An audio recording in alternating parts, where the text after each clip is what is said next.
Kayla called me out of the blue that Wednesday morning. Her tone was sweet, rehearsed, almost too pleasant. She said she and Brendan had a surprise for me. They wanted to take me on a little Mother's Day train ride through the countryside.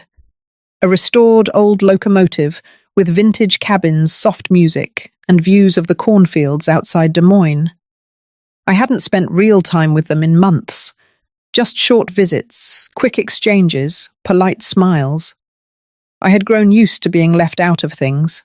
Holidays, birthdays, even Sunday dinners. But this call felt different. Kayla said Brendan thought it would be healing. That was the word she used. Healing. I was quiet for a beat. Then I thanked her. Not because I believed her, but because some part of me wanted to believe I was still part of something, still a mother, still wanted. Brendan didn't call me himself. He texted 2 words later that night. Can't wait. So I packed a light overnight bag, just in case. I brought my lavender scarf, the one my husband gave me on our last trip together before he passed. I packed ginger candies, a pen, and my leather journal. I hadn't written in weeks, but maybe I'd want to. They picked me up the next morning in Kayla's car. She had on a soft yellow dress and a scarf tied neatly around her neck like a flight attendant from an old movie. Brendan stayed on his phone most of the ride. He didn't speak much, just nodded when I asked about work. His eyes looked tired. The train station was small, tucked behind a shuttered feed store. It smelled of old wood and distant rain. There were only a few other passengers. A couple with a toddler. A man in overalls reading a paperback. Kayla handed me a thermos of chamomile tea and told me they needed to check something with the ticket agent. She smiled, kissed my cheek, and walked off with Brendan toward the far end of the platform. I sat on the bench watching the tracks shimmer in the sun. I waited. Then I waited longer. They didn't come back. That moment stretched. First 10 minutes, then 20. Then I walked toward where they had disappeared and found no one. Just a small folded note taped under the bench. It said, "If she still has her mind, she'll find her way back." And just like that, everything changed. The paper felt thin in my hand, too light to carry the weight of what it said. I stood there on the platform, the words settling into my chest like stones. If she still has her mind, she'll find her way back. I read it once, then again. My fingers tightened around it, but I didn't tear it. I folded it slowly like it was something sacred, not because it deserved reverence, but because it was proof that I hadn't imagined what they just did. The station was quiet, only the soft screech of the train pulling away. My eyes scanned the lot, hoping their car was still there. It wasn't. Gone. Just like that. No phone. No purse. Just me, a thermos of tea and my scarf. I walked back inside the station. It was barely a room, 2 benches. A corkboard of faded flyers, a vending machine blinking red. The attendant had stepped out for lunch. There was no one to ask, no one to say it out loud to. I sat for a moment, then stood, then sat again. My knees had that buzz they get when I'm overwhelmed, not from walking, but from holding back emotion too long. I took a deep breath, not to calm down, but to anchor myself. I was not confused. I was not lost. I had been left. I walked outside. The sun had shifted. What was once warm now felt hollow. I followed the main road out of the station. Gravel turned to cracked sidewalk. Sidewalk turned to dirt. I walked. Miles blurred. Houses thinned out. The landscape stretched wide like the pages of a forgotten book. By the time the sun began to lower, my legs were trembling. I stopped near a faded green gas station that looked like it hadn't seen customers in hours. I leaned against the side wall, breathing through my nose, pressing my palm to my chest. A pickup truck pulled up to the pump. Out stepped a man in a flannel shirt and khakis. He moved slowly, like his joints were more memory than motion. He glanced my way, said nothing, just nodded, then filled his tank. When he walked past me to go inside, he paused. I could feel him watching me, but not out of pity, more like recognition. "You from around here?" He asked, his voice even. I didn't answer right away. I looked him in the eye and simply said, "I was left at the station." He nodded again. "I know the one. I used to work there before they cut hours. You need a ride somewhere?" I paused, then said yes. Not because I trusted him fully, but because I had no other choice left to trust. He opened the passenger door for me. I climbed in. He didn't ask questions, just turned on the engine and let the quiet fill the space between us.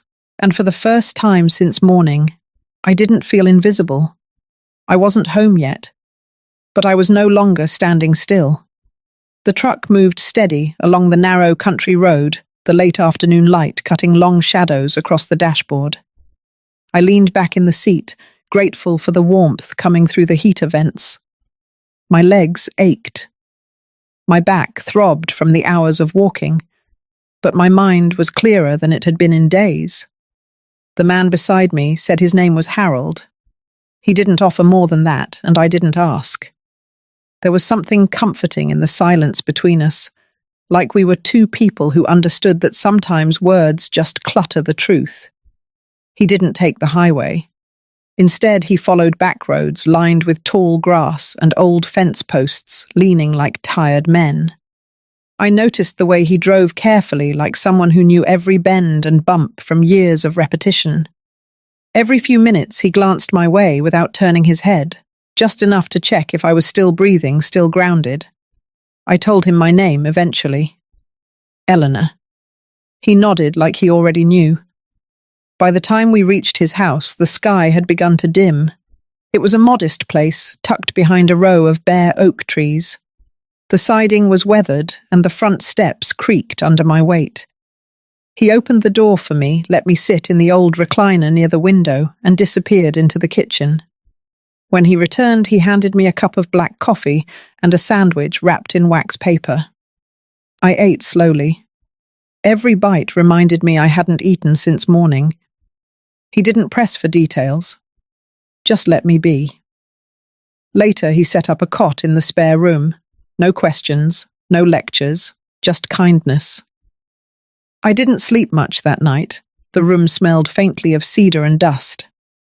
I lay there listening to the wind move through the trees outside.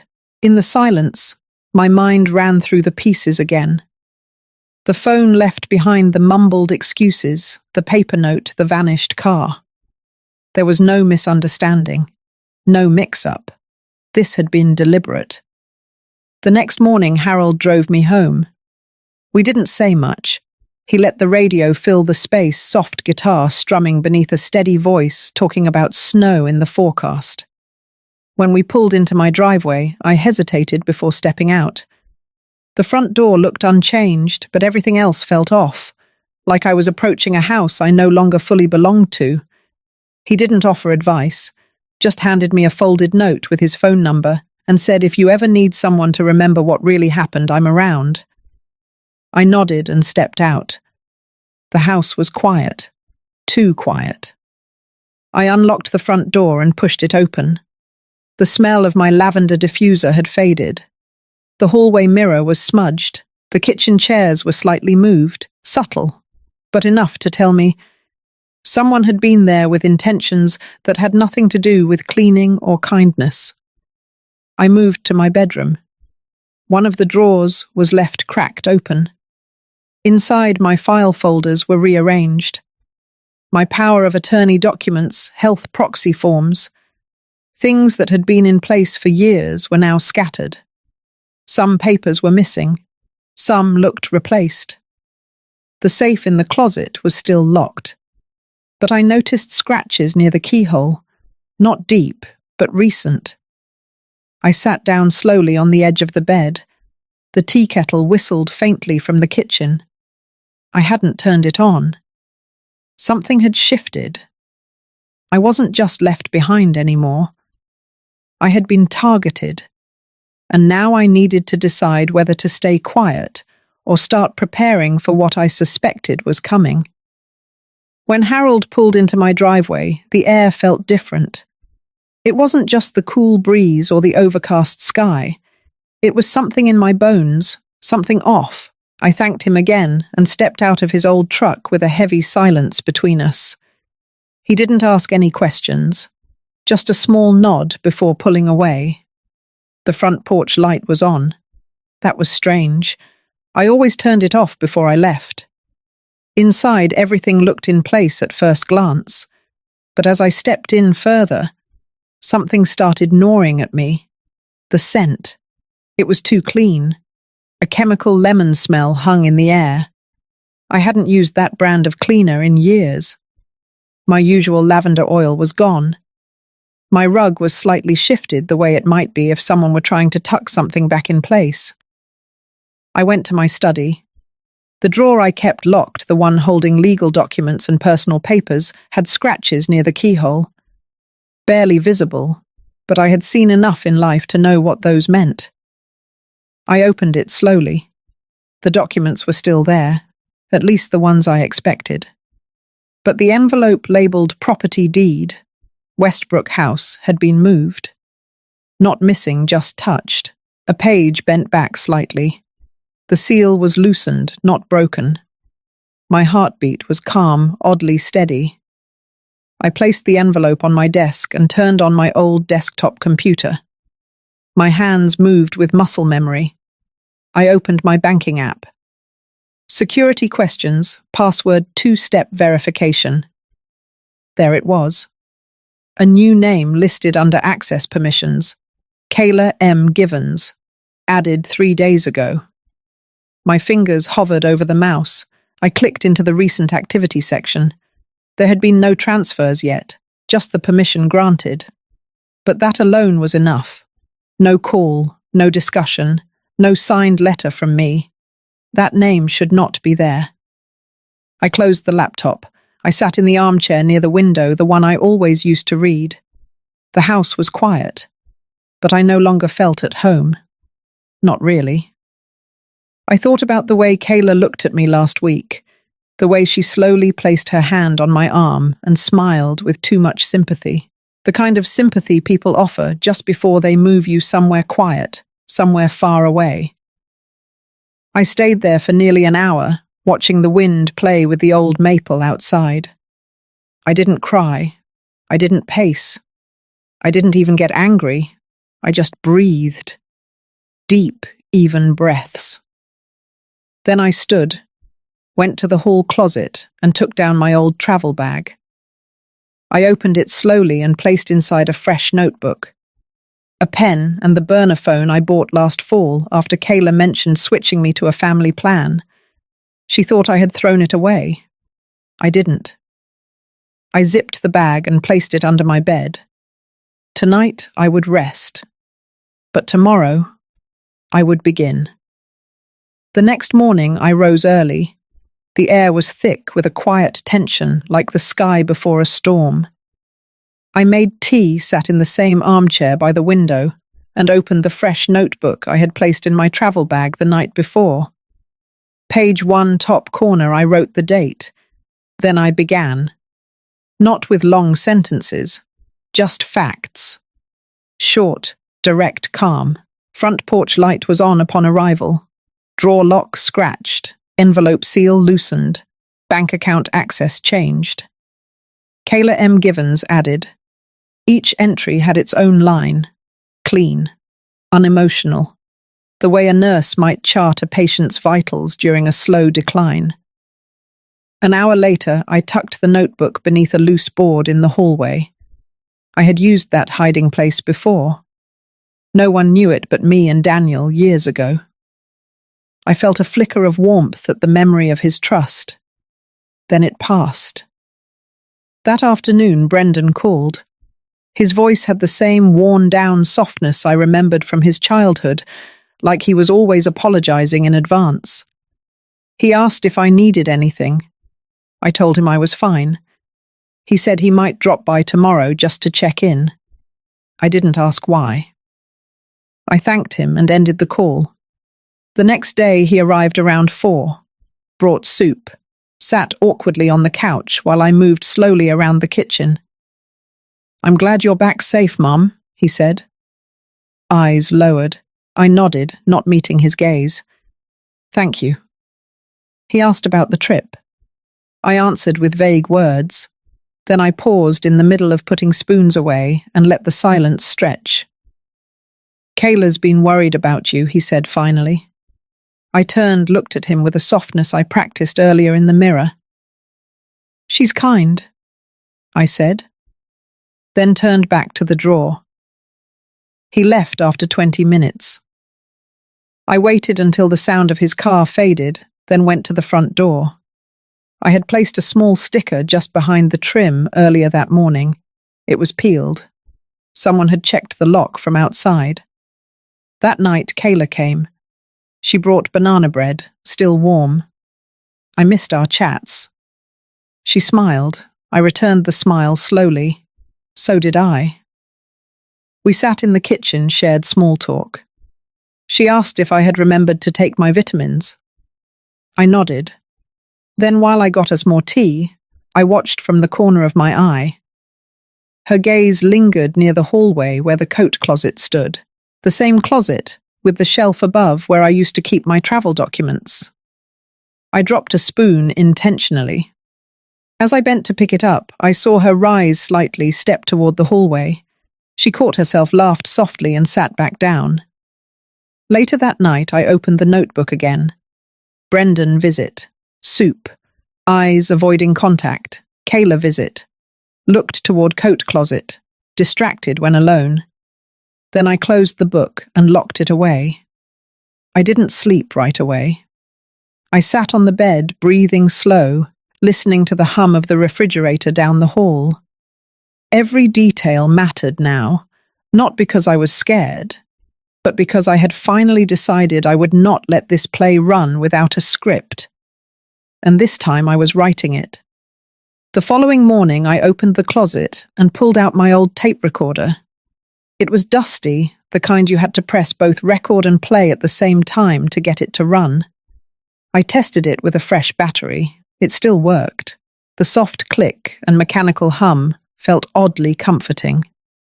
I left it charging in the corner beneath a folded towel in the guest room. The room Kayla often went into when she said she needed to help me sort papers. She always offered, always insisted she was helping. I had stopped believing that months ago. I moved more slowly those days. Not from weakness, but from design. I let cups rattle slightly in my hands. Let my thoughts pause in the middle of sentences. A furrowed brow here, a misplaced key there. Kayla noticed. "You've been a little forgetful lately, haven't you?" she said gently one afternoon while helping me refill the tea tin. I smiled faintly. "Have I?" She reached out, patted my hand. "We all do, Mum." That evening I made another entry in my notebook. Kayla mentioned memory again, gently framed, tested reaction. I started keeping a small calendar near the fridge. I wrote in appointments that never happened, meetings with people I hadn't spoken to in years. I left notes for myself in odd places. Once I stuck a reminder to turn off the stove on the bathroom mirror. Kayla saw it. 2 days later. She looked concerned, then composed. She took a photo of the note when she thought I wasn't looking. It was working. On Friday, I invited her over for tea. She arrived with a new planner for me, said it would help keep track of things. Inside was a pamphlet on support services for aging adults. I accepted it with a nod, then excused myself to the kitchen where the tape recorder was hidden beneath the stove drawer. Later, when I listened back, I heard her voice say, "Brendan and I just want her to be safe. Once we file, it's only temporary. We'll keep it quiet. File what I rewound the tape. Played it again. Her tone was patient but purposeful. They were preparing something. I copied the audio onto a USB, labeled it June Visit, hid it inside an old sewing tin, the same tin she had given me 2 years ago on Christmas. The irony was not lost on me. That night I reread my entries. Patterns began to emerge. Each visit, each misplaced glance. Each time Kayla helped me with the mail or sorted my files. It all added up to something larger than suspicion. I wrote 3 more pages. I wrote down Brendan's odd silences, the changes in tone, the way he watched me now, not with affection, but with calculation. Then I turned off the lights and sat in the dark with only the sound of my own breath. I was no longer just reacting. I was preparing. Sunday afternoon, I invited Kayla for tea again. The sun poured through the curtains in the kitchen, warm and deceiving. I brewed chamomile, added a touch of lavender like she liked, and placed 2 ginger cookies on a porcelain plate I hadn't used in years. Everything felt measured. She came in cheerful, her voice syrupy sweet, the kind she used with her students. I listened carefully as we talked. My eyes never left her face. She commented on how peaceful the house felt, how nice it was that I still had a routine. She didn't know that I had already placed the recorder underneath the cushion of the armchair across from her, the one she always sat in. We talked about light things, Brendan's work, a student of hers who brought her a flower. Then she brought up the planner again. "I've started tracking a few things for you," she said, her fingers brushing the edge of her teacup. "Oh, just little thing. Doctors, renewals. Brendan and we might help with managing your appointments soon. There's a process for that." Her eyes never left the rim of her cup when she said it. "Sounds important," I said softly. She nodded, then like it was nothing, she said it. "We've already started filing for temporary guardianship, just until things settle. It's what's best for you." I felt my heart slow, not race. I had rehearsed this moment in my mind. I gave a slow nod, reached for a tissue and pretended to dab my nose. She reached out and patted my hand again. Always the gentle authority. Later when she left, I retrieved the recorder, played it back once, then twice. Her voice was clear, calm, as if discussing groceries. The words were there. "We've already started filing." That night I sat at the kitchen table with my notebook open, staring at the sentence I had just written. Then I did something I hadn't done in over 5 years. I picked up the phone and dialed Martha Reed's. She picked up after the second ring. Her voice was crisp, steady, just as I remembered from our yoga days. I reminded her who I was. She laughed, remembering the class where I fell out of tree pose and blamed the draft. But when I told her what had been happening, her tone changed. "You've got documents," she said, calm but direct. "I do. And recordings, songs." "Good. Do not confront them. We'll start with a freeze." The next day, I met Harold at the local diner. We hadn't spoken much since the day he drove me back from the station, but his presence had lingered. He listened without interrupting, then nodded once and pushed his plate aside. "I've got an extra lockbox at home, and a spare key." I handed him the USB drive, the notebook, and a sealed envelope with my most recent will. He placed them in his coat pocket without fanfare, then poured more coffee and talked about the weather. There was no drama, no raised voices, just 2 people moving pieces into place. And for the first time in weeks, I slept through the night. I met Martha in a quiet back room at the senior legal center downtown. The building smelled of wood polish and old paper, familiar grounding. She wore her grey blazer and flats like armor, but when she saw me, her face softened. I handed her the USB, the notebook, and a printed copy of my will. She asked if I had a backup. I nodded. Harold had a second copy. We sat across from each other as she opened a legal pad and began to take notes. I told her everything. From the train station, the note, the missing paperwork, Kayla's calm tone when she spoke of guardianship. Martha barely blinked. She just wrote and underlined and nodded. Coercive elder abuse, she said quietly. It's more common than you think, especially with a well-meaning son and a strategic daughter-in-law. She showed me a legal form called a preemptive protective injunction. It was designed for cases where someone suspects others are planning to override their autonomy. It wouldn't accuse. It would simply freeze movement. Prevent anyone from gaining control until a hearing was held. I signed it. Her hand firm on mine when I hesitated for a second. We'll file this under seal. Brendan and Kayla won't even know it exists until they try to act. I thanked her. She waved it off and reminded me to keep my routines as usual, make them feel like nothing has changed. Back at Harold's, I stayed in the spare room that smelled faintly of pine soap and old clocks. He never asked questions, just made sure I had hot tea at night and oatmeal in the morning. He kept my box in his workroom. I noticed he'd added a new lock on the back door.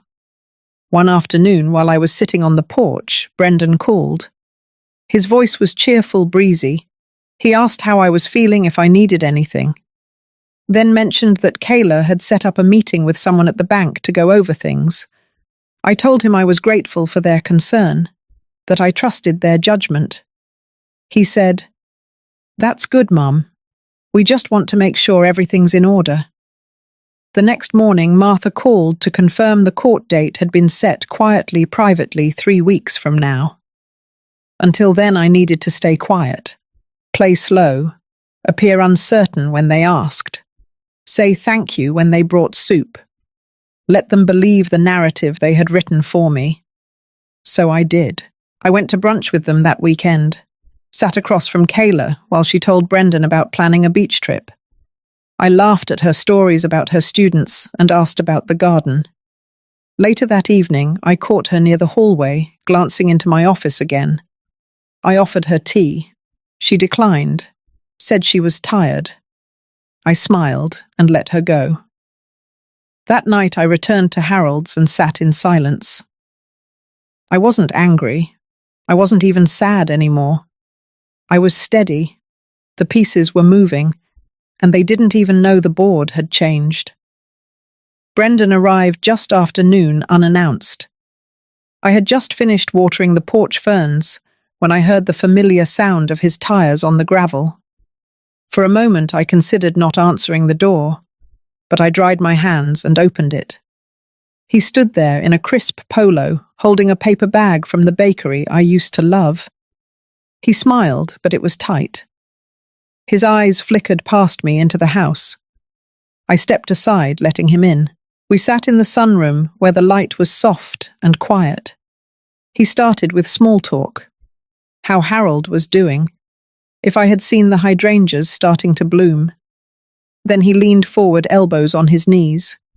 He asked if I had been feeling forgetful lately, said Kayla mentioned I'd misplaced my keys a few times. I told him I had once, but I found them right after. He nodded, like that proved something. Then he asked if I remembered the passcode to my online banking. I looked at him for a long time before answering. I said I had written it down somewhere, that I couldn't recall it off the top of my head. His expression didn't change, but he relaxed a little. He shifted topics again. Mentioned that Kayla had been in contact with someone from the bank about simplifying things, just in case I ever needed help managing day-to-day bills. His tone was casual, but the words were rehearsed. I asked him if everything was all right on his end. He hesitated, then said work had been unstable, that the market was shifting, and he wasn't sure how long his current position would last. There it was. The crack. I nodded slowly, said I understood, that these were difficult times. He smiled with a kind of grateful relief. Then he told me gently that he and Kayla were talking with a consultant about future planning, that some paperwork might come through in the mail and not to be alarmed. I asked if it was about my medical directives. He said yes, among other things. He said it was just so they could help me if anything happened. He used the phrase, "act in your best interest." That was the moment everything became clear. Brendan, my son, had crossed the line. Not because he wanted to hurt me, but because he had convinced himself I needed protection. Or maybe he had convinced himself that I wouldn't notice. After he left, I sat for a while in silence. I didn't cry. I didn't feel angry. What I felt was distance, a quiet, painful distance that had grown slowly over time, now finally complete. He wasn't visiting to check on me.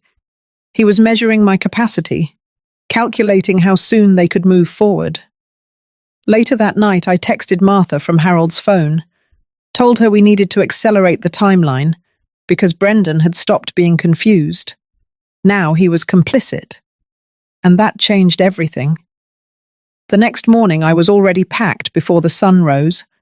I didn't bring much.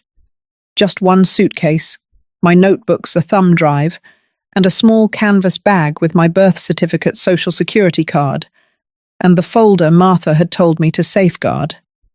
I left the rest. The house, the furniture, the porcelain Kayla always hated, all of it, stayed behind like an old shell I no longer needed. Harold picked me up just after 7. He didn't ask where we were going. He just nodded when I climbed into his truck and said the coffee was hot. We drove north, past the county line, into a quiet neighborhood where he had once lived with his late wife. His sister had kept the place for storage, and now it was mine, at least for a while. A small one-story house with faded curtains and creaky floors, but it was clean, safe, anonymous. The first thing I did after unlocking the door was place the notebook in the drawer beside the bed. I pressed the key into my palm before setting it in my purse. Then I sat down and called Martha. She had already prepared the court documents. A petition to freeze all legal changes related to my estate. An injunction against unauthorized guardianship petitions. A temporary block on Brendan and Kayla's access to any accounts or documents tied to my name. It sounded severe even to me. But then I remembered Brendan's face when he asked about my memory. I remembered Kayla's voice when she said I was just confused. I remembered the train station. Martha told me not to worry. The request would be filed quietly. There would be no hearing unless someone contested it. I gave her permission to file immediately. The rest of that day moved slowly. I walked through the small house, learning its sounds. I lit a candle in the kitchen. I folded the blanket at the foot of the guest bed. I didn't cry. In the evening, Harold brought dinner in Tupperware. He said nothing about the plan, only handed me a spoon and poured tea into a chipped mug. We sat across from each other, the radio humming low. It felt like winter inside a snow globe. Silent, but full. Before he left, I gave him a second thumb drive. It contained every recording, every document, every page of notes I had compiled since the day they left me at that station. If anything happens to me, I told him this goes to Martha. He nodded, said he understood.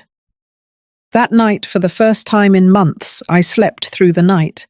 Not because I felt safe, but because I had stopped waiting for them to explain. Brendan and Kayla would move forward soon, I was sure of it. But so would I. And this time I wouldn't be the one caught off guard. The bank manager recognized Kayla right away. Brendan walked in behind her, calm and polished in his pressed shirt, his expression unreadable. They had made an appointment under my name. The plan, I would learn later, was simple. Brendan would say I was having trouble managing my affairs. Kayla would present a letter suggesting temporary guardianship, citing mental confusion and emotional distress. It wasn't a formal court order, but it was dressed up to sound close enough. What they didn't know was that Martha had already sent a certified letter to the same bank 3 days prior. It included a court injunction, a list of protected assets, and a formal notice that any attempt to alter, transfer, or access my accounts without my physical presence would be considered unlawful. So when Kayla asked to speak with the manager about accessing the joint account, she was met with a calm but firm response. The manager tapped the screen, looked up and said the account had been temporarily frozen due to a legal notice from the primary account holder. Kayla smiled tightly. She tried to steer the conversation, hinting at family confusion at my supposed cognitive decline and the need for smooth transitions. But the manager didn't budge.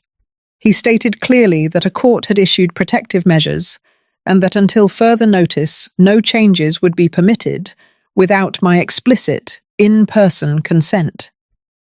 Brendan stayed quiet, his jaw tense. Kayla pressed further, her voice rising ever so slightly. She even pulled out the letter they had prepared, placing it on the desk as if it were some kind of official decree. The manager only shook his head. There was nothing he could do. Security was called when Kayla refused to leave. Brendan muttered something about a misunderstanding. He tried to salvage the moment, but the damage had already been done. Their plan had failed before it even started. Back at Harold's house, I sat by the window as Martha texted me the update. "They tried," she wrote, "but the account is sealed tight. You're safe." I didn't smile, not because I wasn't relieved, but because I finally understood something deeper than fear. They hadn't just tried to take money. They had tried to erase the boundary between love and control, between concern and conquest, between family and manipulation. And now they had run into the one thing they didn't expect. Silence backed by law. I didn't tell them I moved out. I left the house early in the morning before the light changed the shape of the porch. I carried only a single bag. Harold drove me quietly and we didn't speak much. The silence felt clean, like a space where something had finally ended. Before I left, I slipped one envelope under the front door. Inside, I placed 3 things. The first was a printed copy of the audio recording, Kayla's voice, clear and cold, discussing temporary guardianship, like she was planning a grocery list. The second was a letter in my handwriting. Not bitter, just a quiet telling of what I saw, of what I heard, and of what I chose. I wrote, "The moment you decided I couldn't make decisions, I made one." And the third was a single page from my old yoga journal. It had a quote I underlined years ago. "When they believe you're weak, they forget you still remember." I left that as my final word. There was no announcement, no public scene, no confrontation in the living room. Only silence and a sealed letter. At Harold's place, I started building small routines again. I led quiet breathing sessions for 2 women from the nearby church. I kept the windows open. The air smelled different here. Lighter. Martha sent word that the court approved a full block on any financial movement from my old accounts. She said I could now begin the process of reassigning everything to my name alone again. But I told her no. Instead, I directed everything into a new foundation. A quiet one. For women over 60 who needed help reclaiming control of their money, their voice, their breath. I didn't need revenge. I needed peace. And peace came not with an apology, but with the decision to no longer wait for one. If you've ever felt like your silence was mistaken for weakness, or if someone close tried to erase your power behind a smile, then I hope this story reminded you that dignity doesn't always shout.